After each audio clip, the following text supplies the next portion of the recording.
Astaghfirullahalazim allazi la ilaha illa huwal hayyul qayyum wa atubu ilaih. La haula wala quwwata illa billahil aliyyil azim. Hadirin hadirat rahmati Allah sekalian, Assalamualaikum warahmatullahi taala wabarakatuh. Jadi tuan-tuan dan puan yang rahmati Allah sekalian, pertamanya kita memanjatkan syukur pada Allah SWT dengan banyak-banyak kesyukuran. Okey, dan kita berazam gunakan nikmat yang Allah beri pada kita pada tengah hari ini, supaya nikmat ini kita dapat tukar jadi amal soleh, ya. Kejayaan kita adalah bergantung kepada sejauh mana kita dapat tukar nikmat Allah beri pada kita, supaya dia jadi amal soleh. Itulah rezeki kita, tuan-tuan. Jadi jangan orang kata kita rugi untuk terlupa mengambil rezeki kita, sebab di depan kita ni semua rezeki kita. Okey, kita boleh tukar setiap saat dalam kehidupan kita ni jadi amal soleh. Dalam 1 minit tuan-tuan boleh buat apa? Paling kurang tuan-tuan boleh istighfar 60 kali dalam 1 minit. Dekat situ kita boleh pungut rezeki kita yang disebut sebagai pahala tu. Dan pahala itulah jalan keluar semua masalah kehidupan kita. Wa may yattaqillah yaj'al lahu makhraja wa yarzuqhu min haitsu la yahtasib. Allah kata siapa yang bertakwa, melakukan amal soleh, Allah bagi mereka jalan keluar semua kehidupan, masalah kehidupan. Wa yarzuqhu min haitsu la yahtasib. Aku bagi rezeki daripada jalan rezeki itu tidak mereka sangka. Dan wa may yatawakkal Allah fa huwa hasbuh. Siapa yang trust Allah, letak kepercayaan yang tinggi pada Allah, maknanya bersungguh-sungguh melakukan amal soleh, Allah kata aku akan bagi kecukupan dalam kehidupannya. Dan Allah ulang lagi tuan-tuan, pada surah Talaq tu di bawah ni, pada surah yang keempat, Allah kata wa may yattaqillah yaj'al lahu min amrihi yusra. Siapa yang fokus pada amal soleh, nak menjadikan setiap aktiviti dia setiap hari mengikut peraturan Al-Quran dan Sunnah, Allah kata aku akan bagi semua urusannya jadi mudah. Jadi itu semua yang kita nak cari dalam kehidupan ni. Tapi kita takkan dapat tuan-tuan kalau kita tidak fokus dalam kehidupan ni untuk tukar setiap aktiviti ni jadi amal soleh. Tapi nak lakukan benda tu tuan-tuan, kita perlu kepada motivation. Dan motivation itu adalah hidayat. Kita kena minta kepada Allah SWT, ihdinas siratal mustaqim. Tapi sebelum kita boleh minta pada Allah ihdinas siratal mustaqim, kita kena berikrar dulu pada Allah. Apa dia? Iyyaka na'budu. Wahai Tuhan, saya berazam ya Allah untuk melakukan amal soleh. Itu yang disebut sebagai niat tuan-tuan. Iyyaka na'budu ni yang sebenarnya menggambarkan niat kita, keazaman kita. Sebab niat tu adalah keazaman. Jadi kalau tuan-tuan dan Allah motivate kita, kita dalam hidup tuan-tuan, kita tahu tuan-tuan, sembahyang dia awal waktu tu baik. Kita tahu menghafal Al-Quran tu baik. Kita tahu apa tuan-tuan apa lagi tuan-tuan melakukan setiap kerja tu dengan sungguh-sungguh baik. Okey, tapi kadang-kadang bila nak buat tu seolah-olah kita tak ada strength. Seolah-olah kita tak ada kekuatan. Okey, itu sebab kenapa kita perlu pada Allah. Tetapi Allah akan hanya tolong orang yang berazam sungguh-sungguh nak taat. Itu sebab dalam hidup ni dia very simple tuan-tuan. Kerja kita niat saja. Niat maksud adalah keazaman, bukan maksud lintasan di hati. Hari ini orang faham niat adalah lintasan di hati. Dia bukan setakat lintasan di hati, dia keazaman yang sungguh-sungguh. Yang kita nak cakap, saya berazam nak laksanakan ni ikut peraturan Allah. Kalau kita cakap benda tuan-tuan, then Allah will come to you, will help you untuk laksanakan setiap benda tu dengan mudah. Sebab apa? Allah bagi strength pada kita. Sebab kita buat visi kita jelas, nak buat tu kerana Allah. Itu sebab Allah sebut faman kanat hijratuhu ila Allah wa rasulih. Sesuatu perbuatan itu apabila kita nak buat perbuatan itu untuk Allah, hijrah itu perbuatan tu yang boleh meningkatkan kualiti diri kita. Okey, sebab hijrah tu adalah peningkatan, continuous improvement. Itu dia panggil hijrah. Okey, siapa yang berazam untuk melakukan suatu perbuatan itu kerana Allah. Sebab setiap perbuatan kita kalau ia amal soleh, dia akan meningkatkan kualiti diri kita. Dan itu dipanggil hijrah. Jadi Allah kata siapa yang melakukan suatu perbuatan itu bertujuan untuk lakukan perbuatan itu kerana aku, dan fahijratuhu ilallahi wa rasulih. Allah yang akan membantu kita tuan-tuan untuk melaksanakannya sebaik yang mungkin. Allah akan mudahkan kita melaksanakannya. Itu sebab tuan-tuan, kenapa keazaman ni sangat penting. Itu sebab kenapa tiap-tiap hari kita kena put our vision, dia panggil apa? Crystal clear vision, visi yang jelas. Apa dia? Saya nak melaksanakan setiap aktiviti saya kerana Allah. Kalau kita mampu lakukan benda tu tuan-tuan, Allah akan bagi kita apa yang kita minta. Ihdinas siratal mustaqim tu. Yang kita minta, ya Allah, tolong pandu saya kepada jalan yang lurus. Maknanya bagi hidayat kepada saya. Tapi yang penting adalah keazaman kita dulu. Allah nak tengok niat kita, keazaman kita, baru Allah tolong kita. Kalau kita punya niat tidak jelas tuan-tuan, melaksanakan satu benda tu tidak jelas niat kita, maksudnya tidak berazam untuk melakukan ketaatan pada Allah, dan Allah tidak akan tolong kita. Bila Allah tak tolong kita tuan-tuan, yang akan menyesatkan kita adalah syaitan. Wa may ya'shu an dzikri rahman nuqayyid lahu syaitanan fahuwa lahu qarin. Allah kata siapa yang berpaling daripada Allah, kita tak fokus pada Allah, Allah akan benarkan syaitan tu duduk di sebelah kita, dan syaitan tu akan jadi kawan rapat kita. Itu sebab kenapa kita kena jadi manusia yang fokus. Itu yang disebut sebagai khusyuk. Okey. Allah kata dalam apa? Pada surah Fatir tuan-tuan, tuan-tuan tengok pada surah Fatir. Ambil satu ayat pada surah Fatir, surah yang ke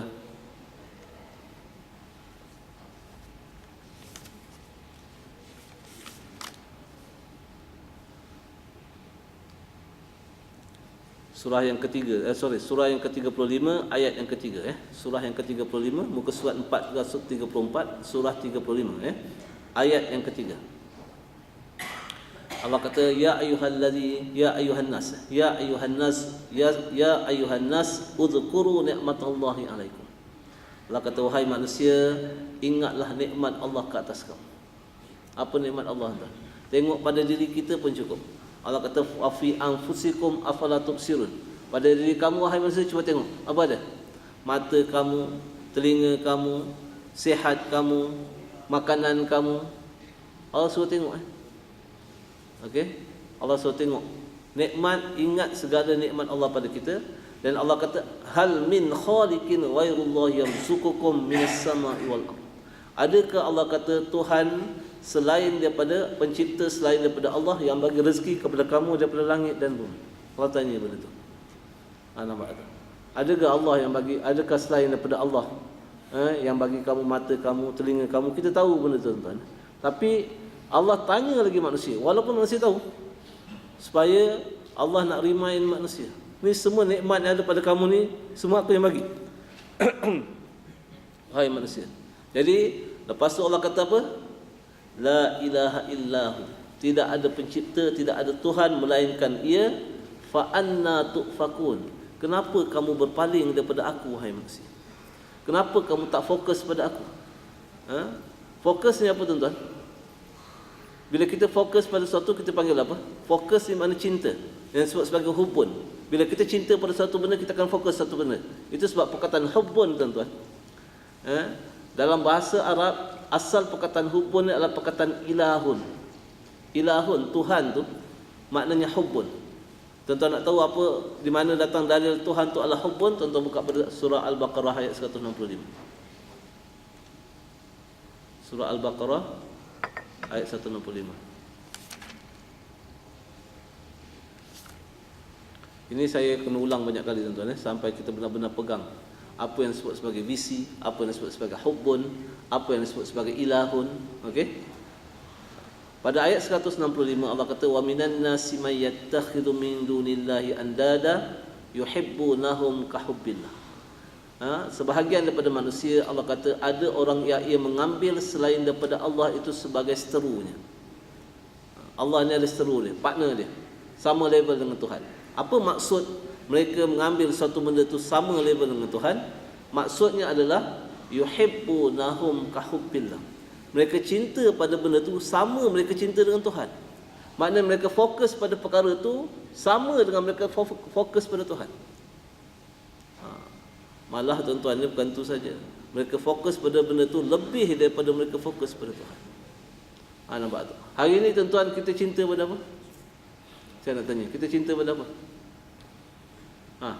Tuan-tuan cinta pada anak-anak tuan-tuan tak? Cinta? Cinta? Isteri? Lagi cinta. Suami lagi cinta. Apa lagi? Cinta kepada harta tuan-tuan, cinta? Tak? Tak cinta? Bahaya tuan. Kenapa bahaya?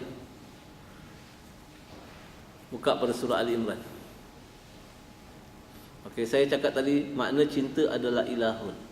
Jadi hari ni kalau tuan-tuan cinta pada harta tuan-tuan, makna Tuhan tuan-tuan adalah harta tuan-tuan. Tu kena jaga sikit tuan Okey, tengok pada surah Ali Imran ayat 14. Ayat 14. Tapi kita tak perasan kadang-kadang benda tuan. Kita take for granted aja. Apa salahnya ustaz cinta kepada harta kita, kepada isteri kita, kepada anak kita? Allah tak bagi cinta pada benda tuan. Okey? Allah suruh kita cinta pada Allah sahaja. Sekarang ni takkan tak boleh cinta pada isteri? Apa beza cinta dengan sayang? Ni tuan-tuan kena ngaji bahasa tu ni. Apa beza cinta dengan sayang? Tak boleh nak differentiate. Okey? Cinta ni tuan-tuan adalah perkara yang paling kita sayang. Cinta ni dalam bahasa Arab sebut hubbun. Hubbun ni adalah perkara yang paling utama sekali. Itu disebut sebagai hubbun, yang kita terjemah sebagai cinta. Okey? So sekarang ni perkara yang paling utama sekali apa? Apa perkara paling utama sekali dalam hidup ni? Allah, tuan-tuan. Jadi kalau kita kata kita cinta kepada isteri kita, makna perkara yang paling utama sekali isteri. Dan ini Allah sebut pada surah apa? Pada surah Ali Imran, surah yang ketiga ayat 14. Saya cakap ni semua ada dalam Quran tuan. Okey. Pada ayat 14 surah yang ketiga. Okey. Allah kata zuyyina lin-nasi hubbus syahawati minan nisa. Zuyyina, dinampakkan indah, dijadikan indah, dihiasi. Siapa yang hiasi? Syaitan. Syaitan tu nampakkan indah kepada manusia hubbu, apa nama? Kecintaan dia. Perkara yang paling utama pada manusia, yakni Tuhan manusia. Itu sebab kenapa hubbun tu disebut sebagai ilahun. Okey? Jadi syaitan ni dia tipu manusia tuan-tuan. Bagi manusia nampak perkara yang paling utama sekali hari ini adalah apa? Adalah apa yang mereka mahu, kehendak mereka, keinginan mereka. Maknanya Tuhan mereka adalah keinginan mereka. Okey? Macam mana? Apa contoh-contoh keinginan mereka? Perempuan. Apa lagi? Anak-anak, harta yang banyak daripada emas dan perak. Apa lagi? Wal khailil musawwamah. Apa tu? Khailil musawwamah, kuda yang laju, kenderaan. Apa lagi? Wal an'am wal harth, binatang ternak dan sawalada. Allah kata zalika mata'ul hayatid dunya. Itu kesenangan yang sedikit. Itu sebab dalam hidup tuan-tuan Okey, kita tak boleh cinta kepada dunia. Sebab orang yang cinta kepada dunia tuan-tuan, dia mewarisi sifat-sifat orang yang engkar kepada Allah. Okey, mana Allah sebut tu? Tuan-tuan buka satu lagi ayat. Pada surah Ibrahim. Surah Ibrahim, surah yang ke-14.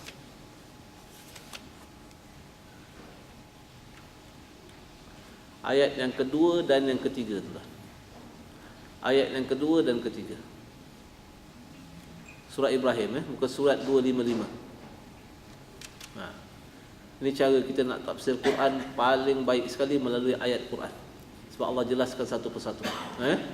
Kalau tuan-tuan tengok pada ayat yang kedua tu, Allah kata Allahillazi lahu ma fis samawati wa ma fil ard wa wailul lil kafirin min azabin syadid. Di hujung ayat Allah, celakalah bagi orang-orang kafir. Okey, celakalah bagi orang-orang kafir. Allah kata kerana engkar kepada Tuhan dia, wa wailul lil kafirin. Okey,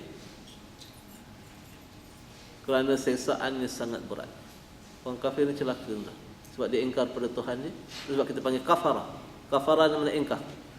Okey, jadi kafarah tuan, bila kita kafarah, bila kata ingkar, siapa yang ingkar? Siapa orang kafir ni?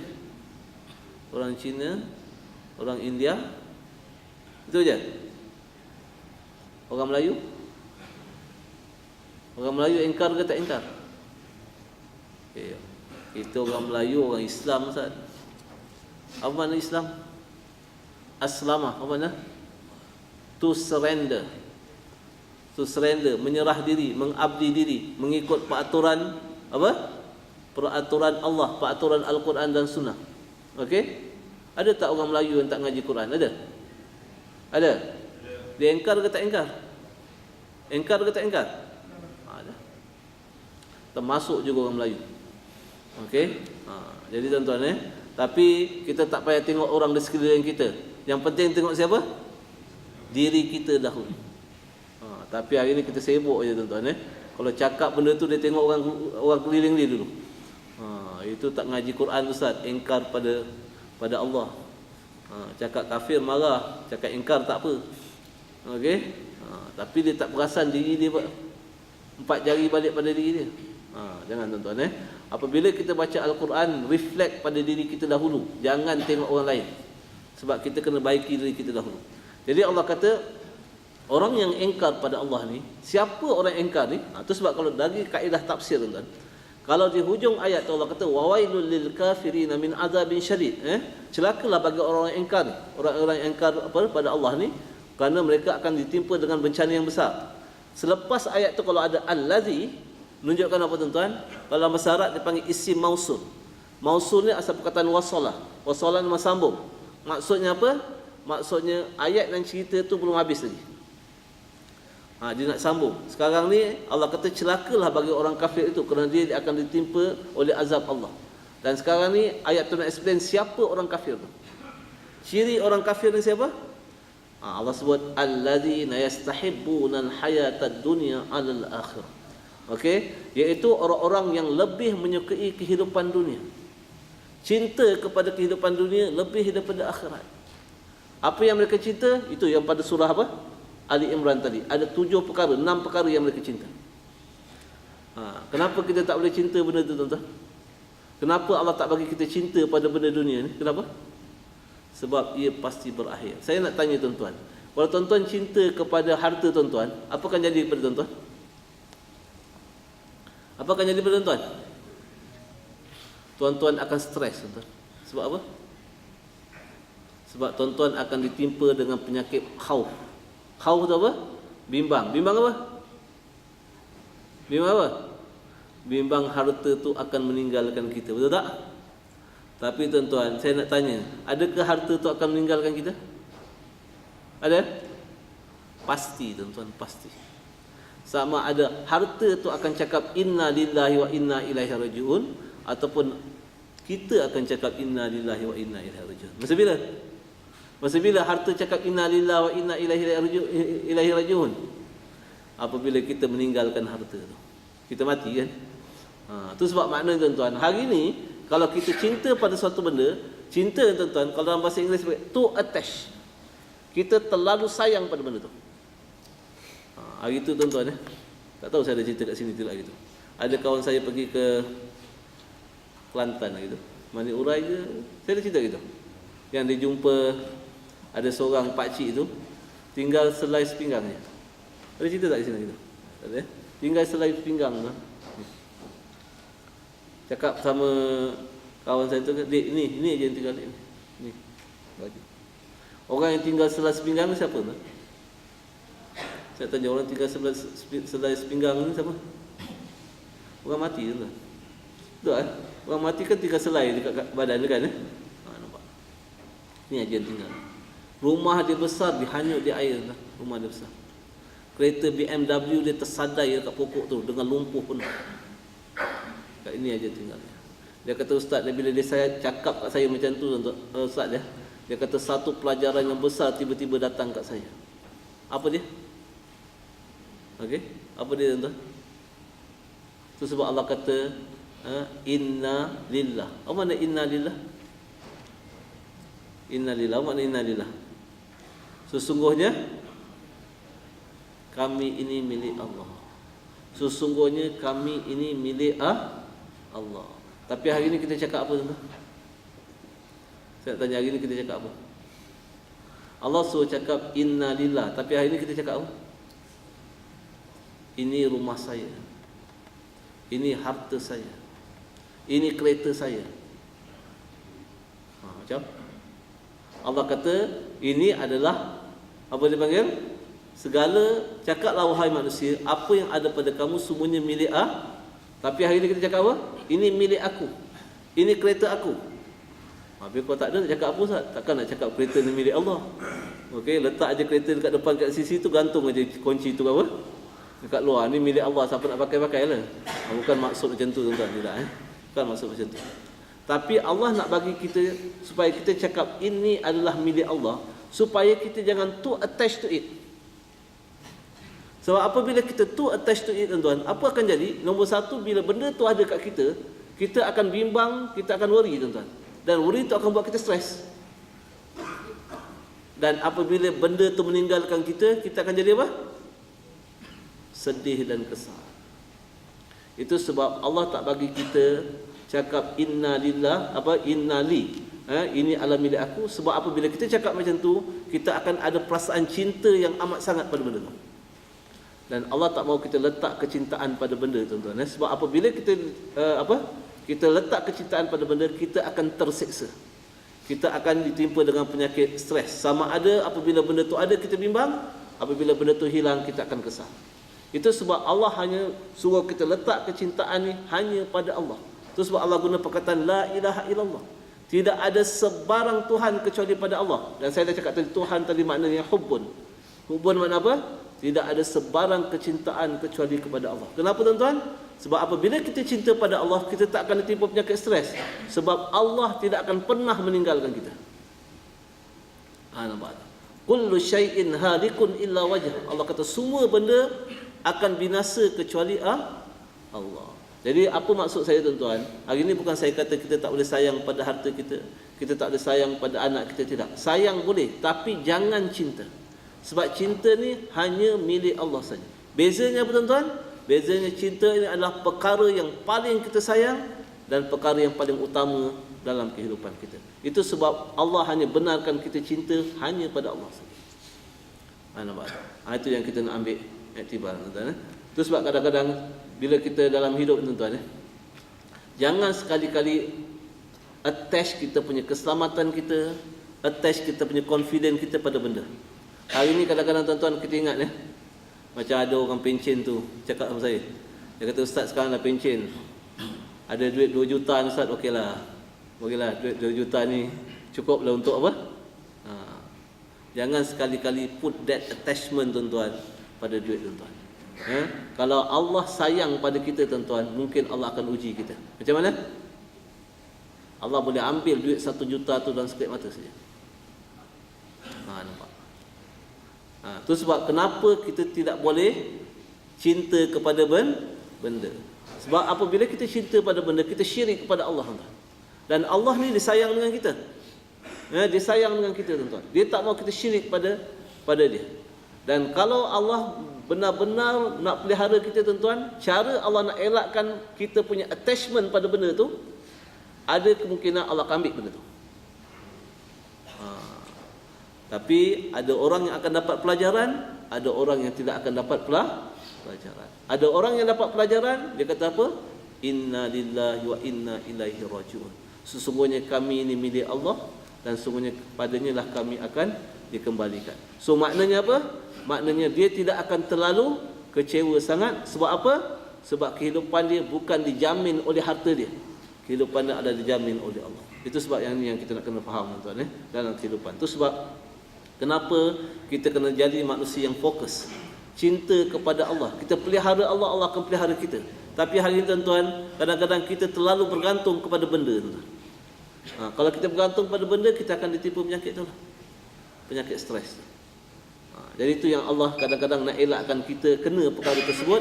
Allah uji kita dengan ambil benda tu, supaya kita punya attachment pada benda tu hilang, tuan-tuan. Kita punya attachment kembali balik kepada apa? Kepada Allah SWT. Yang ni yang sebenarnya kita kena ambil pelajaran. Tapi kalau berlaku suatu benda, orang tak nampak pelajaran tu, maknanya azab yang mereka kena tu, musibah yang Allah bagi tu adalah satu seksaan bagi mereka. Tetapi kalau mereka nampak Allah ambil benda tu sebab Allah nak detach dia daripada cinta dia pada benda tu, supaya balik-balik attachment dia kepada Allah SWT, maknanya azab atau musibah itu adalah satu rahmat bagi dia. Jadi yang ni yang kita nak kena ambil perhatian. Itu sebab kadang-kadang tuan-tuan, kalau kita tak mau diuji oleh Allah benda yang kita tak mampu nak handle tuan-tuan, mintalah pada Allah doa pada akhir surah Al-Baqarah. Rabbana la tu'akhirna in nasina aw akhtana. Rabbana wa la tahmil alaina isran kama hamaltahu ala alladhina min qablina. Cakaplah pada Allah, Rabbana wa la tuhammilna ma la taqata lana.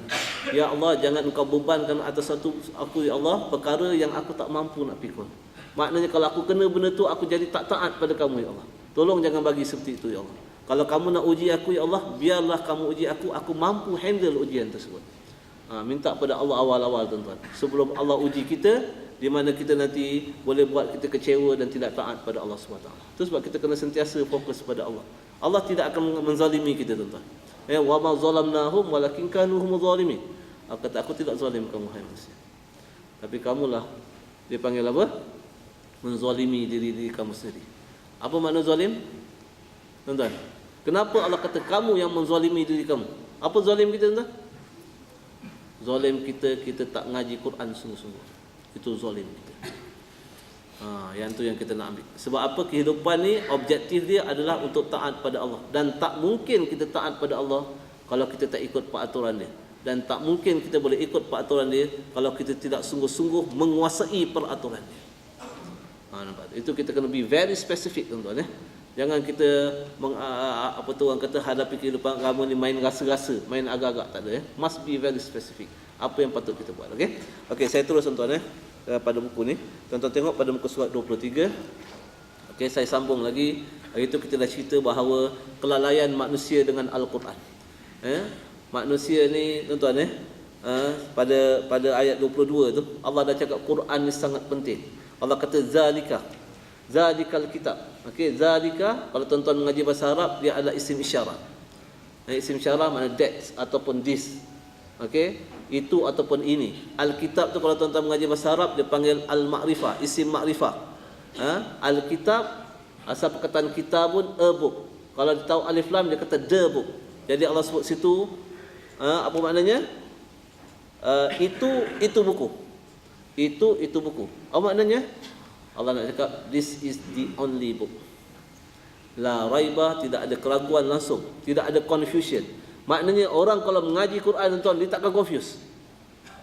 Tapi hari ni tuan-tuan, berapa ramai orang yang bimbang, takut confuse tu Kenapa kita confuse? Sebab kita tak belajar kitab tu. Nampak tu. Jadi Allah dah bagi specify benda tu very specific tuan-tuan. This is the only book, la raiba, tidak ada keraguan langsung. Okey. Kenapa kita takkan confuse tuan? Sebab dia mengandungi hudan. Hudan apa dia? Al-hidayah. Okey. The only motivation. Dia mengandungi buku, satu-satunya buku yang mengandungi motivation, yang akan motivate kita untuk jadi manusia yang terbaik. Tapi apa berlaku tuan-tuan? Apa berlaku kalau tuan-tuan tengok pada surah Ar-Ra'd tu, pada muka surat 22 tu.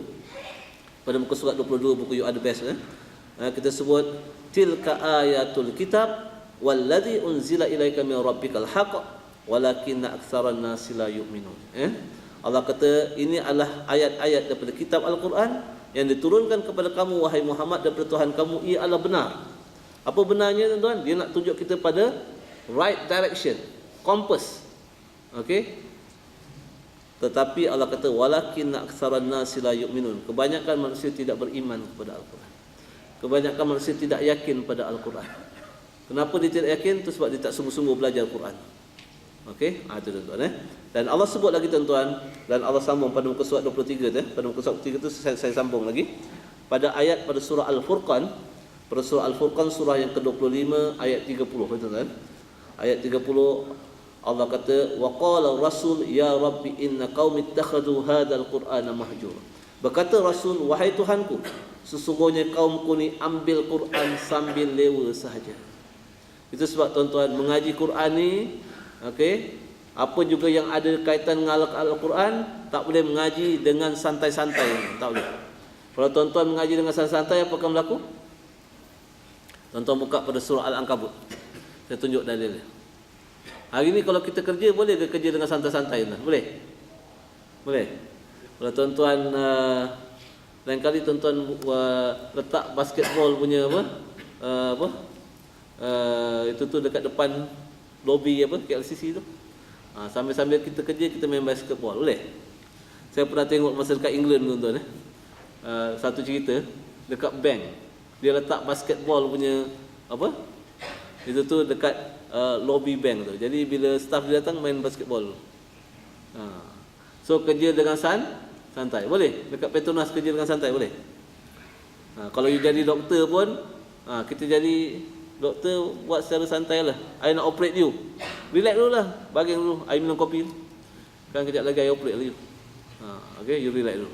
Lepas tu dah potong dah sekerat perut tu, kita rehat jap. Pensan tuan-tuan kalau you buat benda secara santai. Tapi bab kerja, okay, bab nak cari duit, no kena kerja secara serius. Tapi bab mengaji Quran nak santai-santai. Kena santai-santai Ustaz. Nanti orang lari. Ada pernah saya ceramah, dia kata doktor jangan cakap serius sangat. Apa Ustaz? Nanti orang lari dia kata. Saya kata biar dia lari.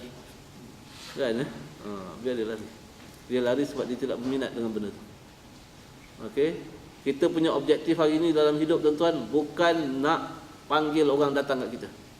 Kita punya tugas adalah sampaikan apa yang Allah suruh sampaikan cara yang betul. Allah suruh buat suatu benda secara serius. Tidak boleh santai-santai. Okey, kenapa? Tuan-tuan tengok pada surah Al-Ankabut, surah yang ke-29. Dengan sungguh-sungguh tuan-tuan. Tak ada kerja yang Allah suruh buat sambil-sambil lewa tuan-tuan. Tengok pada ayat 69 surah Al-Ankabut, surah nombor 29. Surah nombor 29 ayat yang ke-69, surah Al-Ankabut. Apa Allah sebut? Allah kata walladzina jahadu fina lanahdiyannahum subulana. Allah kata dan orang-orang yang bersungguh-sungguh, okey, dipanggil apa? Mencari keredaan kami, mengikut peraturan kami. Allah kata lanahdiyannahum subulana, baru kami akan bagi hidayat dan petunjuk kepada mereka. Maknanya kalau suatu perkara itu dibuat sambil lewa tuan-tuan, Allah takkan bagi kita petunjuk dan hidayat. Dan Rasulullah SAW sampai mengadu kepada Allah, wahai Allah, dia kata wahai Tuhanku, berkata Rasul, wahai Tuhanku, sungguhnya Quran sungguhnya kaumku ni ambil Quran sambil lewa sahaja. Ambil Quran dibiarkan begitu sahaja. Itu sebab perkara yang kita buat sambil lewa tidak akan dapat hidayat kepada Allah. Jadi bila kita nak mengaji, apa juga kita nak mengaji benda yang ada kaitan dengan Al-Quran, jangan buat sambil lewa. Allah takkan bagi hidayat kepada kita. Okey? Jadi inilah fenomena yang berlaku sekarang. Saya sebut inilah fenomena yang berlaku sekarang disebabkan kesibukan mengejar dunia yang dimomokkan sebagai ukuran kejayaan. Tadi on the way saya nak datang sini tuan-tuan, ada billboard tu. Hari itu ada seorang lecturer daripada UiTM. Dia call saya, dia kata doktor, boleh jadi advisor sikit tak? Sebab apa sekarang ni kita nak buat modul dalam fakulti art and design. Nak buat advertisement syariah compliance. Nak minta saya bagi some advice sikit. Syariah compliance on advertisement. Yang sebenarnya tuan-tuan, banyak advertisement kita ni tak syariah compliance. Okay, especially kadang-kadang gambar-gambar tu satu bab kan, yang tidak tahu tutup aurat. Lain tuan-tuan, words, perkataan-perkataan yang kadang-kadang boleh bawa kita syirik kepada Allah. Okay, sebab Allah kata lain, kita katalah lain. Tadi on the way tadi, nak datang ke sini tadi, ada satu billboard. Tuan-tuan tahu apa ditulis? Inilah definisi kejayaan. Apa gambar ditulis? Ditunjuknya BMW. Apa dia? BMW. Apa dia? Inilah definisi. Betul? Cari saya dalam Quran tuan-tuan, ayat berapa? Allah sebut pada surah Al-Mu'minun, ada surah Al-Mu'minun, qad aflahal BMW. Ayat berapa saya nak tanya? Dan tuan-tuan jangan apa? Pandang kecil. Benda ni bentuk kita punya apa? Mindset masyarakat kita. Benda ni yang bentuk apa? Tapi bukanlah saya kata tuan-tuan tak boleh pakai BMW, jangan salah faham tuan-tuan tapi jangan anggap dia sebagai tuan-tuan punya kejayaan. Hari ni kalau tuan-tuan rasa wah, ni saya pakai BMW ni, saya adalah orang berjaya, kita bangga tuan-tuan dengan apa yang kita dapat tu, kita akan dapat apa? Dosa tuan-tuan. Dosa BMW je pun tuan-tuan tak terangkat. Nampak? Yang ni tuan-tuan. Okey? Ini definisi. Inilah definisi kejayaan. Itu nak kena jaga tuan-tuan. Kita tak perasan benda tu boleh bawa kita syirik pada Allah tuan. Itu sebab kenapa saya cakap dulu dosa syirik sangat payah untuk dikenal pasti. Kita tak perasan tuan. Kita ingat simple aja. What's wrong with that apa? That statement. Tapi bila kita check betul-betul tuan-tuan, dia boleh bawa kita syirik pada Allah. Sebab kita kata bahawa orang berjaya adalah orang yang punya BMW, sedangkan Allah cakap lain. Allah cakap lain, kita cakap lain. Adakah kita tidak syirik pada Allah? Nampak? Tu ya. Ini semua advertisement. Tu sebab nak kena check balik. Bagus juga saya lecturer daripada UiTM tu minta pandangan saya. Kena check balik supaya kita punya advertisement ni dia syariah compliance. Sebab wording ni semua tuan-tuan, dia boleh pengaruhi masyarakat punya pemikiran. Dan bila dia pengaruhi masyarakat pemikiran, dia akan pengaruhi action, dia punya behavior. Dan behavior itu akan bagi kesan tuan-tuan yang besar kepada kehidupan kita. Kita buat benda yang salah tuan-tuan, masyarakat kita ramai buat benda yang salah, dia akan terbuka musibah kepada kita. Nampak tak? Yang tu yang sebenarnya kita kena hati-hati. Okey? Jadi kalau kita lihat tuan-tuan jadi inilah fenomena yang berlaku sekarang disebabkan kesibukan mengejar dunia, manusia terlupa yang dimomokkan sebagai ukuran kejayaan. Manusia terlupa akan prioriti atau keutamaan serta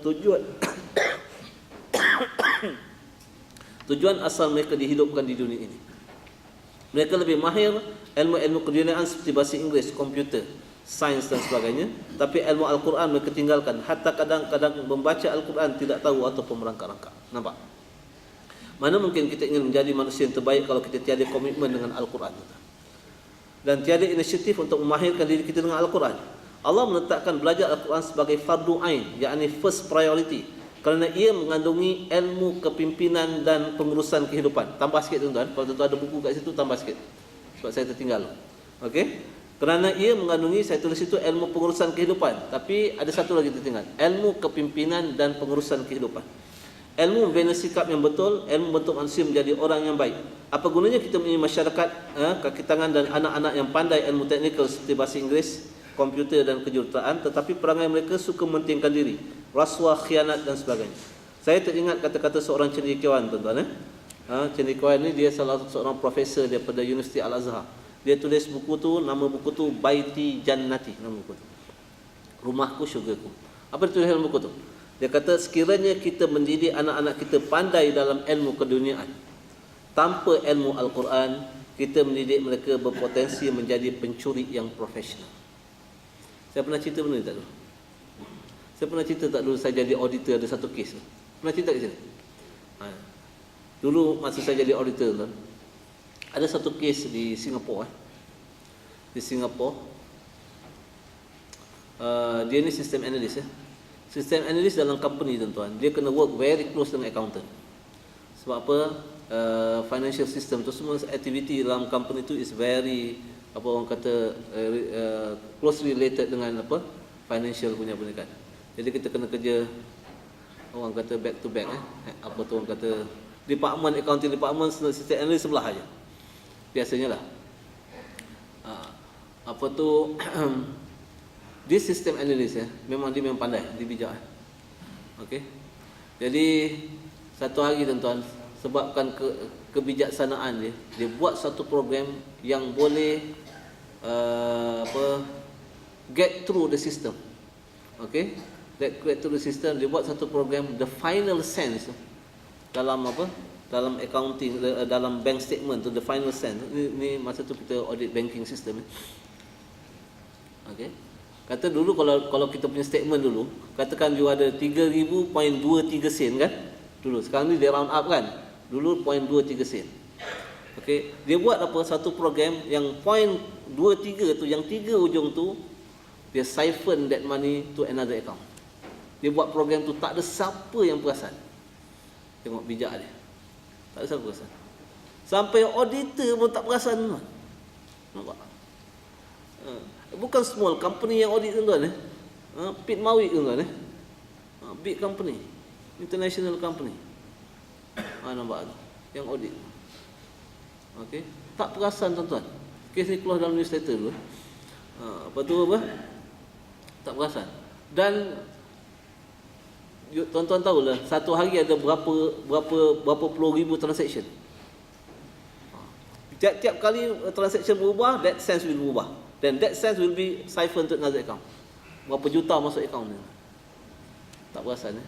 Tiba-tiba itulah macam orang Melayu cakap apa, pandai-pandai apa? Supaya melompat air jatuh ke tanah juga. Auditor pun perasan tuan-tuan secara tak sengaja. Cara tak sengaja tuan-tuan, terperasan tiba-tiba tengok, kenapa ada satu statement ni belakang ni semua apa? Point 20, point 30. Itu secara tak sengaja. Sebab melalui sistem dia tak dapat kesan benda tu. Okey? Nampak tak eh? Kenapa? Hari ni tuan-tuan, kalau pencuri yang bodoh tuan-tuan, dia curi apa? Saya tanya, pencuri yang bodoh curi apa? Telur ayam. Kan eh? Macam budak-budak dulu kat kampung